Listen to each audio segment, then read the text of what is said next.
kulay berde ang balat. Kapag tama sa hinog, ay naghahalo ang kulay berde at dilaw. Yan ang suha, dalandan at kalamansi. Mga citrus kung tawagin. Pero ang health benefits, aba, huwag isnabin. Pagdating sa vitamin C, winner ang dalandan. Lahat sila may vitamin C. Lahat sila merong mga calcium, phosphorus, at magnesium. Pero pagdating sa dalandan, siyang pinakamataas sa vitamin C. Importante ang vitamin C sa ating katawan.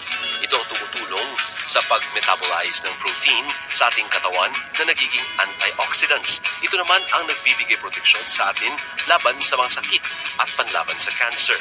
Kung panalo ang dalandan sa dami ng vitamin C, hindi naman magpapahuli ang suha o pomelo.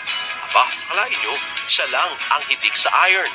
Kasi bihirang-bihira mga prutas na mataas na may iron content. At itong suha or pomelo ang isa sa prutas na merong iron. So kung tayo maputla, yung tinatawag na anemic, di ba nakakatulong talaga sa ating pagkain ng mga suha. Ang dahon naman ng suha ay mainam sa pananakit ng kasukasuan o rayuma.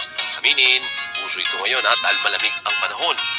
Ang pinakamaganda niya, yung dahon niya mas may kakayang magtanggal ng maga, ng kasukasuan, no? Mga arthritis, mga sakit ng kalamnan o rheumatism.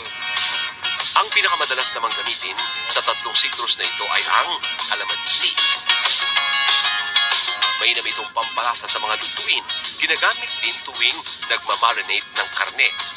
Ito lang din ang may kakayahang magpaputi ng ating balat. Kung merong, sabi natin, body odor, tanggal tiyak. Kaya tanggal tiyak.